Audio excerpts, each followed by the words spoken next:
Good morning class 6। बेटा आज हम पेज नंबर 89 से पाठ शुरू करेंगे। कोई ज़बान उर्दू, हिंदी या अंग्रेज़ी सीखने के लिए तुम्हें उसके अक्षर सीखने होते हैं।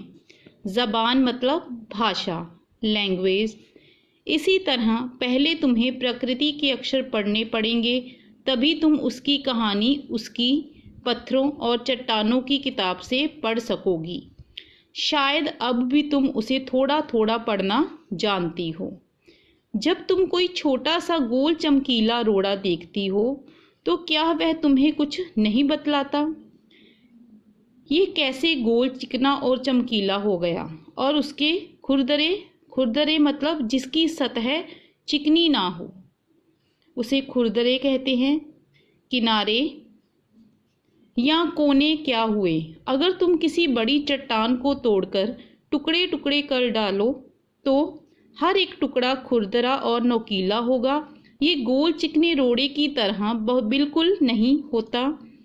फिर ये रोड़ा कैसे इतना चमकीला, चिकना और गोल हो गया? अगर तुम्हारी आंखें देखे और कान सुने तो तुम उसी के मुंह से उसकी कहानी सुन सकती हो। वह तुमसे कहेगा कि एक समय जिसे शायद बहुत दिन गुजरे हों, वह भी एक चट्टान का टुकड़ा था। ठीक उसी टुकड़े की तरह उसमें किनारे और कोने थे जिसे तुम बड़ी चट्टान से तोड़ती हो। शायद वह किसी पहाड़ के दामन में पड़ा रहा, तब पानी आया और उसे बहाकर छोटी घाटी तक ले गया। वहां से एक पहाड़ी नाले से ढकेलकर उसे एक छोटे से दरिया में पहुंचा दिया।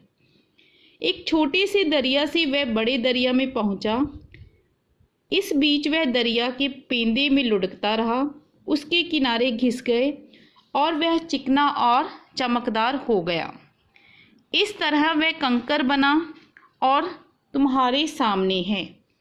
किसी तरह से दरिया उसे छोड़ गया। तो इसमें नेहरू जी क्या बता रहे हैं कि कोई भी भाषा को सीखने के लिए, ज़बान मतलब भाषा, किसी भी भाषा को सीखने के लिए, चाहे वो हिंदी है, अंग्रेज़ी है, उर्दू है, फ़ारसी है या कोई भी, किसी भी भाषा को सीखने के लिए सबसे पहले हमें उसके अक्षरों के बारे में जानना होता है। इसी तरह से तुम्हें पहले प्रकृति के अक्षर जो है उनको पढ़ना होगा, तभी तुम उसकी कहानी उसके पत्थरों के द्वारा या चट्टानों के द्वारा पता कर सकती हो। शायद तुम थोड़ा थोड़ा उसके बारे में पढ़ना जानती हो। एक गोल चमकीला रोड़ा जो है, जब तुम उसे देखती हो तो वह भी अपने बारे में कुछ नहीं बतलाता कि ये गोल कैसे है, चिकना और चमकीला कैसे हो गया। और उसके जो किनारे हैं, खुरदरे किनारे मतलब जिसकी सतह चिकनी होती है, चिकनी ना हो, वो उसके किनारे या उसके कोने वो कैसे इस तरह से हो गए हैं। अगर तुम किसी बड़ी चट्टान को तोड़कर उसके टुकड़े टुकड़े भी कर डालोगी, कोई बड़ी सी चट्टान है उसको अगर तोड़कर उसके टुकड़े कर डालोगी तो हर एक टुकड़ा जो है वो कैसा हो जाएगा? नोकीला होगा। ये गोल चिकने जो रोड़े हैं उसकी तरह बिल्कुल नहीं होता। फिर ये रोड़ा जो है वो कैसे इतना चमकदार, चिकना और गोल हो गया? ये प्रश्न तुम्हारे सामने आएगा। अगर तुम्हारी आंखें उसे ध्यान से देखें और उसके बारे में ध्यान से सुने तो तुम उसी के मुंह से उसकी कहानी सुन सकती हो कि वो गोल कैसे हो गया, चमकदार कैसे हुआ और चिकना कैसे हुआ। वह तुमसे कहेगा, एक गोल चमकीला रोड़ा तुमसे क्या कहेगा? अपनी कहानी वो कैसे बताता है कि एक चट्टान का टुकड़ा जो था, ठीक उसी टुकड़े की तरह उसमें भी किनारे और कोने थे जिसे तुम बड़ी चट्टान से तोड़ती हो। लेकिन वह किसी पहाड़ के दामन में पड़ा रहा एक तरफ। जब पानी आया और उसे बहाकर घाटी की तरफ ले गया वहाँ से वो एक पहाड़ी के नाले से निकलकर एक छोटे से दरिया में पहुँच गया। छोटे से दरिया से वह फिर बड़े दरिया में पहुँचा। इस बीच वह दरिया से लुढ़कता हुआ उसके जो किनारे थे वो घिस गए और फिर वो इस तरह से चमकदार और चिकना हो गया। इस तरह वह एक क्या बन गया? कंकड़ बन गया, जो अब तुम्हारे सामने तुम्हें दिख रहा है। किसी वजह से, वजह मतलब कारण, किसी कारण से वो दरिया मतलब नदी को छोड़ गया और फिर वो तुम उसे इस तरह से तुमने उसे देखा।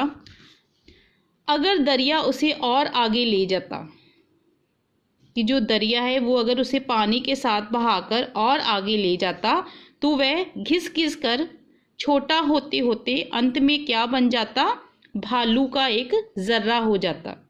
जर्रा मतलब कि एक भालू का कण बन जाता और फिर वो समुद्र के किनारे अपने भाइयों से, जो और भी पत्थर या रोड़े हैं, उनसे जाकर मिल जाता। जहाँ एक सुंदर भालू का किनारा बन जाता जिस पर बच्चे बैठकर खेलते, छोटे छोटे बच्चे, और वो एक भालू के घरौंदे बनाते। घरौंदे मतलब कि भालू के छोटे छोटे घर बनाते और वहाँ पर वो खेलते उनके साथ। अगर एक छोटा सा रोड़ा तुम्हें अपनी इतनी बातें बता सकता है तो सोचो जो पहाड़ है और दूसरी चीज़ें हैं या कुदरत ने जो कुछ भी बनाया हुआ है जो हमारे चारों तरफ है, उससे तुम्हें दुनिया के बारे कितना कुछ मालूम हो जाता। कि इसमें एक बार मैं फिर से तुम्हें बता देती हूँ कि इसमें नेहरू जी ने क्या बताया कि जब भी अगर हमें कोई भाषा सीखनी है उसके लिए सबसे पहले हमें उसके अक्षर सीखने पड़ते हैं। उसी तरह से सबसे पहले हमें प्रकृति के अक्षर को पढ़ना पड़ेगा। कोई चिकना सा रोड़ा भी अपने बारे में बहुत कुछ बताता है। ये गोल, चिकना और चमकीला कैसे हो गया? कोई चट्टान तोड़ने पर उसका कोना जो है वो नुकीला होता है। ये पहाड़ों के दामन में पड़ा रहता है। पानी बहाकर घाटी तक ले आया। पहाड़ी नाले ने दरिया तक पहुंचा दिया उसके, और यह लुढ़कता रहा बार बार, जिससे उसके किनारे जो हैं वो घिस गए और ये चिकना और चमकदार हो गया। अगर दरिया उसे और ज़्यादा आगे बहाकर अपने साथ ले जाता तो वह छोटा होकर भालू का एक कण बन जाता और सागर के किनारे जाकर वो जम जाता। छोटे बच्चे उस पर छोटे छोटे क्या बनाते? घर बनाते और फिर वहाँ पर वो खेलते। तो अगर एक छोटा सा रोड़ा तुमको इतनी जानकारी देता है अपने बारे में, तो पहाड़ों और दूसरी चीज़ों से जो हमारे आसपास हैं, प्रकृति की सुंदर चीज़ें हैं, उनसे तुम्हें बहुत ही ज़्यादा बातें जानने को मिल सकती हैं। तो बेटा, हमने आज पाठ को ख़त्म किया है। नेक्स्ट हम इसके शब्द अर्थ करेंगे। Thank you.